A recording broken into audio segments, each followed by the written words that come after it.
J'espère que vous allez bien, moi je me porte à merveille. Alors aujourd'hui on dit comment trouver le conjoint idéal. Ah oui, ce thème a créé beaucoup de polémiques. Il y a des gens qui m'ont écrit, qui m'ont appelé, qui m'ont dit au début tu faisais les choses pour les leaders, mais maintenant tu nous parles de mariage. Tu dévies de ton thème. Conjoint idéal, ça n'existe pas.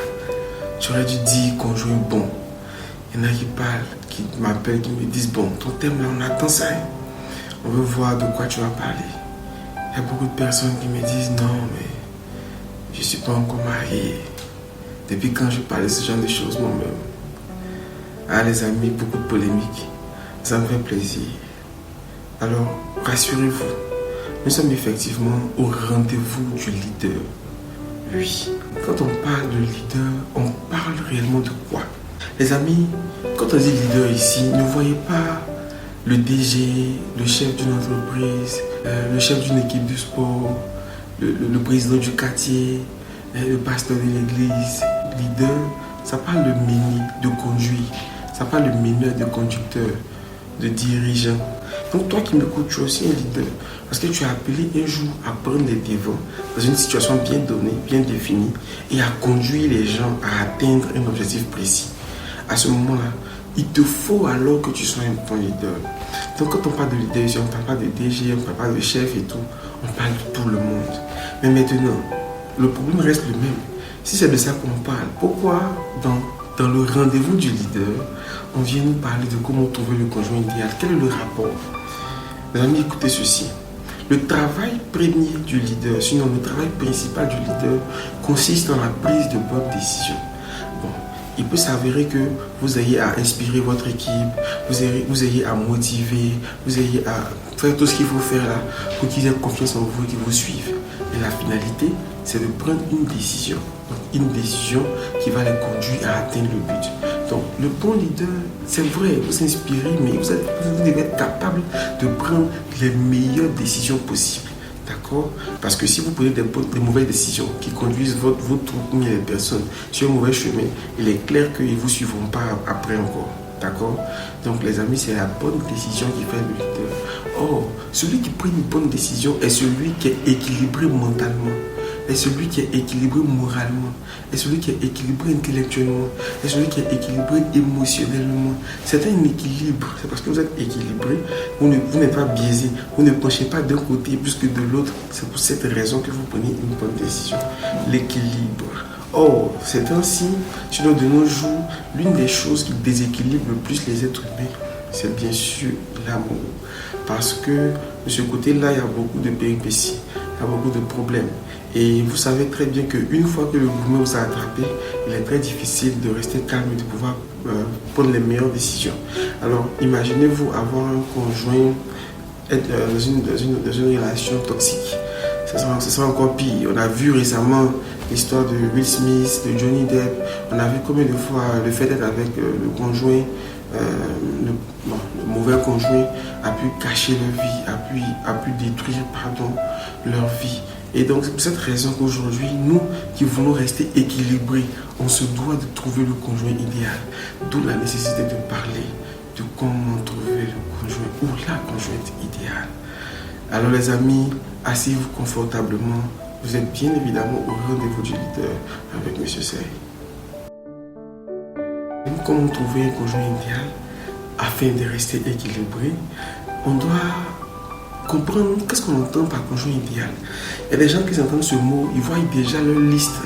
Oh, je veux une femme claire, une femme qui parle pas quand je dis je veux un homme qui a une Range Rover, un homme qui peut me donner l'argent de mèche 300 000.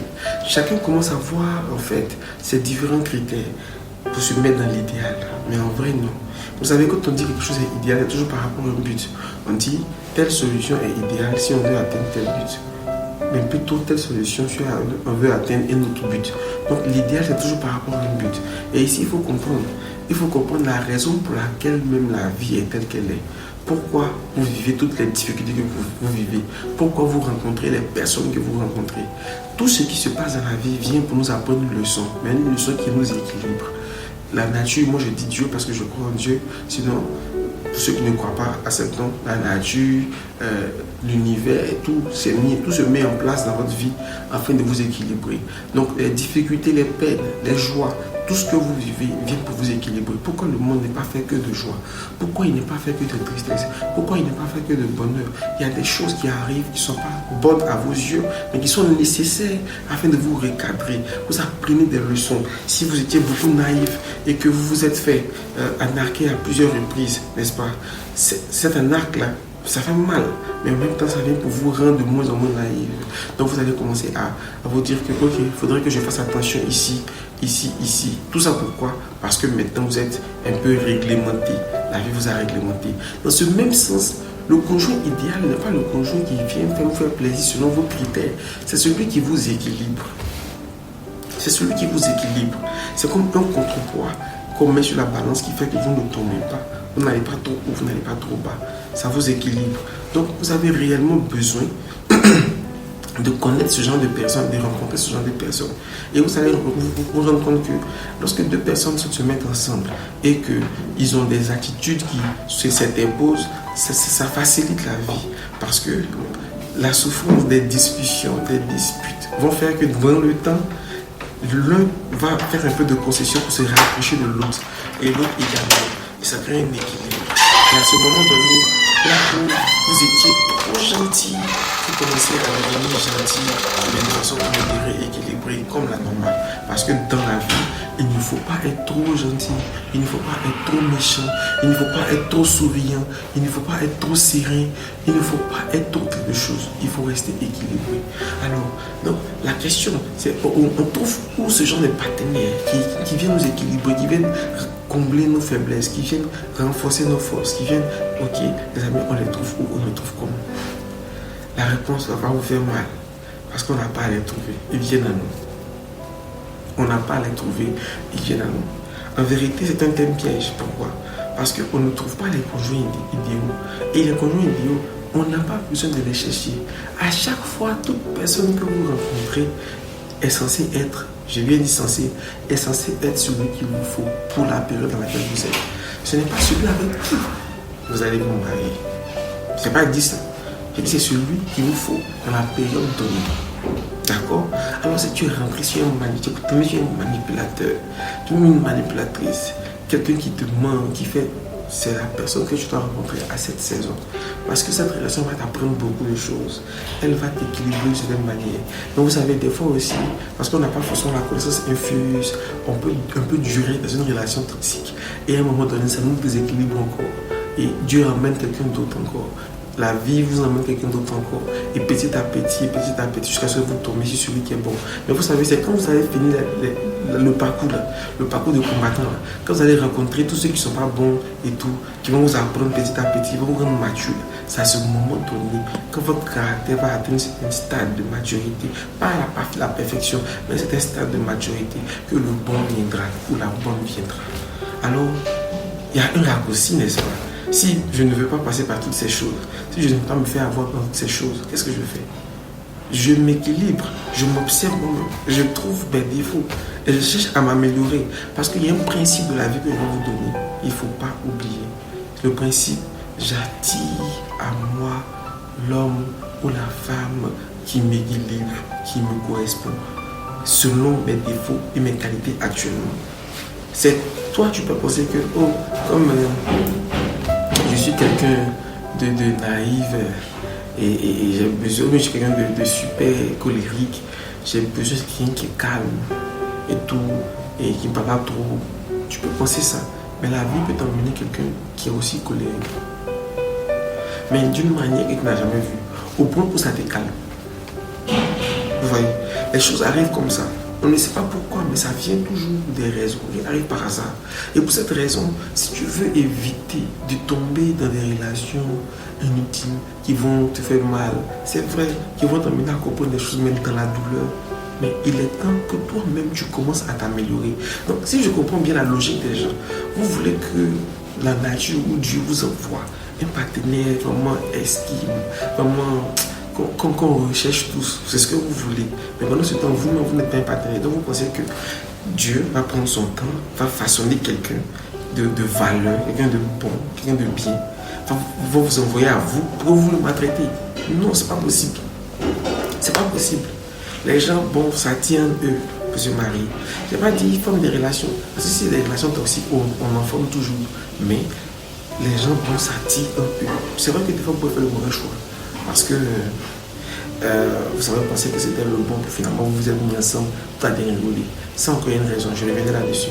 Mais il faut savoir que si vous voulez éviter ce genre de choses, bonifiez-vous. Plus vous vous bonifiez, vous attirez un type de personne. Les filles se demandent pourquoi toujours j'attire les gars bizarres, les gars bandits, des salauds. C'est ce que ton cœur appelle, pas ton caractère. C'est ce que tu appelles. Spirituellement parlant, c'est ce que tu appelles. Les gens qui vont penser que je suis en train d'inventer des choses, mais c'est la vérité. C'est ce que tu appelles à toi. C'est ce que tu attires à toi. Il y a des gens qui rencontrent que des bonnes personnes. C'est ce qu'ils attirent à eux. Qu'est-ce que leur cœur parle comme langage? Qu'est-ce que le caractère appelle comme caractère? C'est de ça qu'il s'agit, les amis. Donc, je disais tantôt que vous mettez avec quelqu'un qui paraissait beau et dans le temps change. Des fois, c'est dû à votre caractère.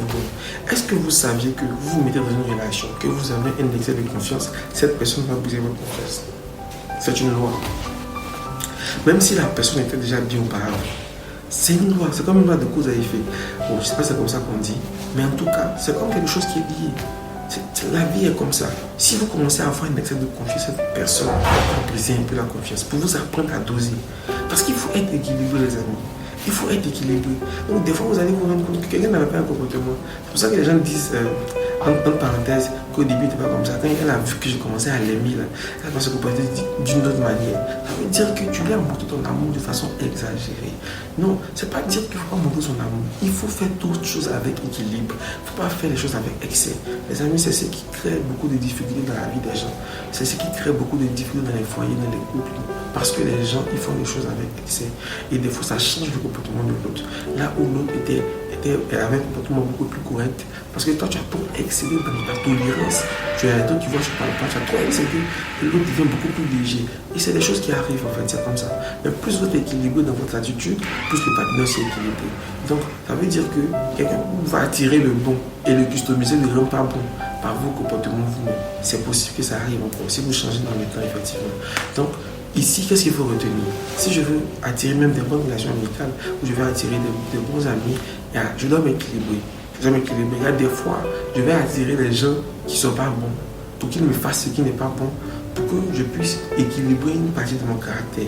Donc, si moi-même je travaille à m'équilibrer quotidiennement et tout, je vais attirer des gens équilibrés. C'est comme ça que ça marche. Et des fois, on va attirer quelqu'un qui n'est pas forcément équilibré, parce que vous ne serez jamais parfaitement équilibré. Mais ce n'est pas sur des choses qui vont venir vous briser le cœur énormément et tout. C'est sur des choses faciles. Par exemple, vous êtes quelqu'un de beaucoup réfléchi. Vous ne prenez pas les décisions par hasard.